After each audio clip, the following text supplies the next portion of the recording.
I was physically close enough to the aircraft as it came in that I could see through the windows of the airplane as it flew past. I certainly didn't see anything inside the plane, but I was close enough. Army Captain Lincoln Liebner wasn't scheduled to work his Pentagon job until the night of September 11th. He was at home reading the newspaper when a friend called and told him an airplane had struck the World Trade Center. He turned on the television and saw the second airplane hit. I called work and told them I was coming in and drove to the Pentagon. So I was standing right here. So it's not, it's about 100 yards. So I parked the truck and started running directly towards the building. And then right about when I needed to make a turn to go in the building, I heard an aircraft. I saw the aircraft come in very low, very fast. It was accelerating, and the wheels were up. I recognized what was happening. There wasn't any doubt in my mind what I was watching. I started running towards the building. There were some construction workers going the other way. People were saying, get away from the building, because I thought maybe people think of a secondary explosion or whatnot. He was the first rescuer into the building through a door that had been blown off its hinges. The room he entered was very dark. As you walked away from the door and whatever light was coming through the door from the outside, it's almost like stepping out of a spotlight on a stage into the darkness on either end. Could hear people inside moaning or asking for help. Immediately came upon a woman who had been very badly burned in her face and her hands. And I took her under her arm, which was probably the only place I felt I could touch her, walked back out the door, back outside. There was a police officer who had pulled his car up on the grass at this point, and I went back inside the building.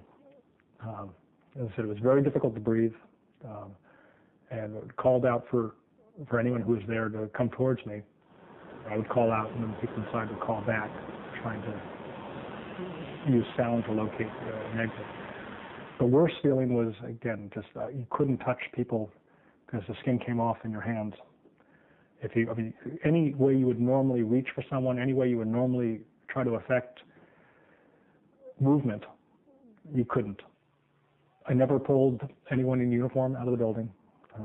Every single person I saw that was either dead or badly wounded was a civilian worker, all but one or female. At some point, I don't know when, they told us to get away from the building. Either they thought about there was in fact a larger fire that I guess was burning above us that we couldn't see, or I'm not really sure why. And at that point, I needed to get out because I couldn't breathe anymore. Captain Liebner was made to go to the hospital for treatment for cuts and burns. He returned to the Pentagon later, and along with the rest of his communications office, worked through the smoke and chaos of the next 24 hours and in the days since. He later learned that he had lost friends in the attack. He didn't return to this side of the Pentagon until nearly a month later. The morning of September 11th continues to play in his mind. The seconds of the aircraft going into the building, this sort of kind of repeats itself on and on in my mind. I almost wish that there were film cameras like the World Trade Center present, just because I feel very much isolated. I feel like I'm the only one who saw this thing come in. I know there were other witnesses. I see that over and over again. I still hear people inside the building, and I have no idea how many people were able to make it out.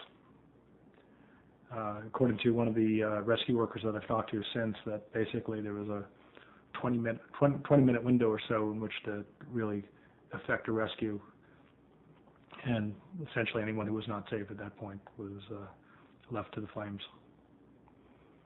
Carolyn Weaver, VOA TV.